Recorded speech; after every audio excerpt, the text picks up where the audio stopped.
Welcome to Epic Geek Out, the only show on the internet that still uses the word frack. I'm your host, Rob. And I'm your host, Chad, and today we're talking about the long-awaited pilot to new Battlestar show, Battlestar Blood and Chrome. And on Thursday, we're going to be giving our review of Far Cry 3. As always, you can check us out over at Twitter, at Epic Geek Out. Also, make sure you subscribe to our YouTube channel. Like us on Facebook, facebook.com/epicgeekout. And also check out the website, www.epicgeekout.com. But let's get into our review of Battlestar Blood and Chrome.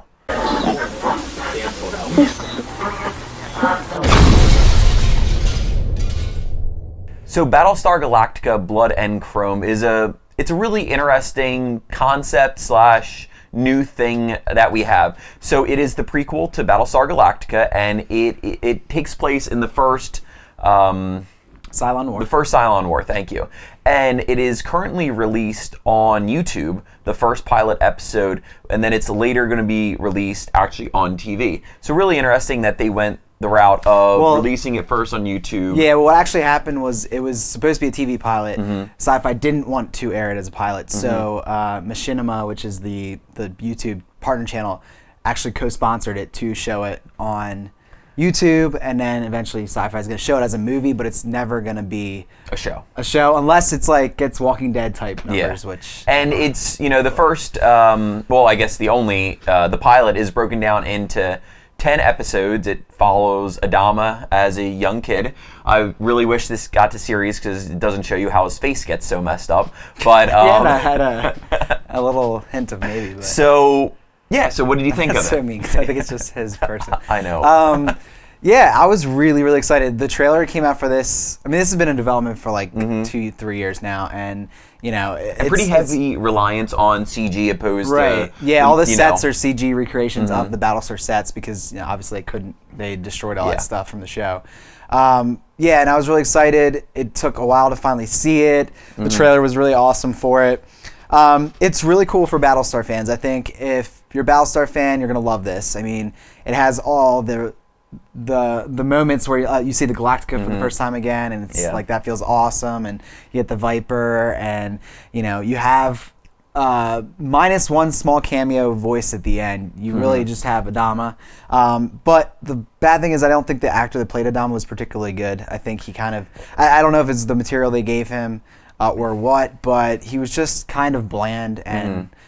Cocky at the beginning, which I can kind of get over that because I'm like, he probably was cocky at some point, and kind of just the long years when we meet him in the show, the 2004 show, he's older, so obviously he could have been cocky and weathered, and he always said in the show how he was cocky like as a kid, and like kind of like his son in the show, but. Yeah, I think the strongest part of the show was Coker, which is his co-pilot. I think it's a dude he was from Stargate Atlantis, and I think his character was well written, and the actor also portrayed it very well. I think it was just a cool little juxtaposed character to Adama.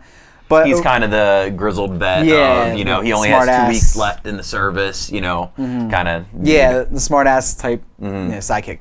But all the other characters were just kind of bland. I mean, even the main chick that's in it, kind of just bland, and there's like a forced love story. I mean, this is only 10 short, 12-minute clips. Do we really need to put that in there? I mean, I know that they weren't planning on that, but I don't know. I think to judge it as a show is unfair, just because it's not going to go to series, and I don't know what it could have been. I had moments where I was like completely on board. I really did like I didn't mind the CG, the lens flare, and the weird it wasn't even lens flare. It was just like all the whites were like over glowing and saturated, and it was so weird looking. It almost looked like I think there was a couple scenes in Battlestar the show that looked like that, but they were like flashbacks or something. They were used to specifically. It was really weird. It was like the whole time. But I did like the different locations, and I think it could have been something, but unfortunately, I don't think that it did enough to push it to a series. So. Yeah, so I mean, this is really nearly impossible to actually review, kind of, just because of what we said before. This is a pilot. We'll never be able to know, unless things turn around for this show, what it really would be like. And so many shows, it's so unfair to judge a pilot to what the show actually becomes. So taking this to what it is, kind of like a TV movie, a prequel TV movie is really what it is. And I liked it. I mean, it's nice for fans of Battlestar.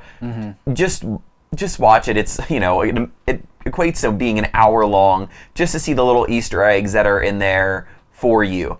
I agree. The kid who was Adama, there's not much to get behind there. But again, this was only a pilot. Right. And really what pilots do is they set up the world and they try to advance the storyline and show you what you're going to get. Now we're just never going to get that. So, I mean, it's hard to take this for what it was. It was a broken down pilot that we watched on YouTube. But for what it was, I enjoyed my time, seeing the Cylons again. That little twisty kind of thing at the end was like, oh, I want more. Some of the characters I did enjoy, some not so much. But, it was a prequel to Battlestar that actually was in the Battlestar timeline, unlike Caprico, which was kind of like a different thing that they went for.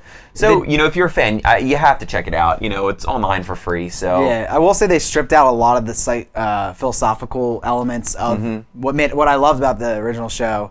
Not really the original show, the remake of the original. Yeah. But they did strip a lot of that out, which I think, they're not going to put that really in the pilot. But I was trying to compare, like, this pilot to the Battlestar Backdoor pilot, which was, like, the movie that they did before they actually did the show of that. Because they both kind of are movies. If you add them up, I mean, it's probably, like, more than what a normal TV pilot would be. And I definitely don't think it was as strong as that.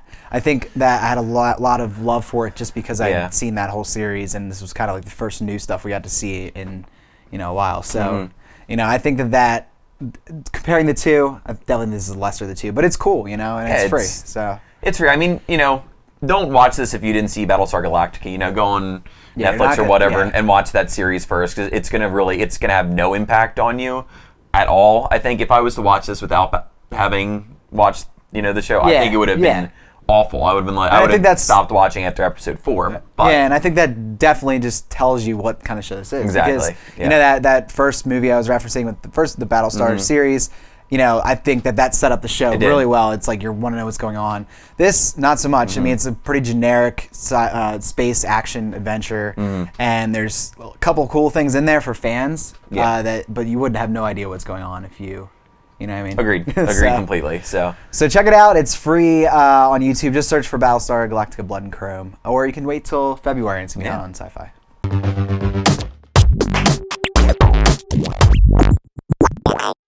So it's that time of the episode where we like to give our thanks. Chad, what are you thankful for today? I was bored last night and I watched another documentary on Netflix, as we often say that we do on the show, and I watched it was on my queue for the longest time. I finally was just like, what the hell, George Lucas versus the People. It's a really interesting. Have you seen that? No, it's on my queue as well. It's really interesting, especially now that this was obviously made before Disney acquired the rights, and a huge portion of the end is how he'll never relinquish the rights to Star Wars.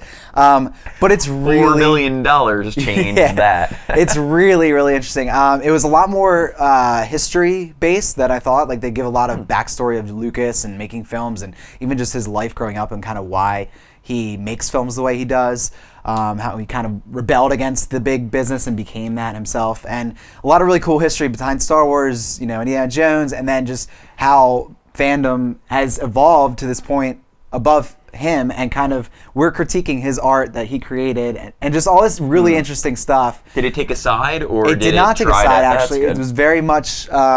One sequence would be kind of against Lucas, and the other sequence would be kind of against the fans, and kind of saying, you created this thing. But really interesting take on the whole argument, and I think really now it kind of frames everything differently, having, knowing that there's going to be more Star Wars. Now we're looking to who's the next director, and knowing it isn't even going to be him. Yeah, definitely. And it's a really cool watch. I mean, if you're at all in the geek culture, you should watch it. So. Yeah, so I want to thank actually an app today.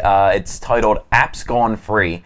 And it's just this great little app that will tell you, all different, app developers, they'll run different specials where, an app that might be $2.99 or 99 cents might be free that day. And this just lists the ones that happen to be free. So gone free. That, and some might only be free for a day. Some, might have now just switched to being free. But it's really cool, and it's just, it's cool to check every couple days just to see if there's any games like, maybe I'll try this. And then, you can refer friends. And so it's, it's been a neat little app that I've been checking out recently. Cool. So we'll be back on Thursday when we talk about Far Cry 3.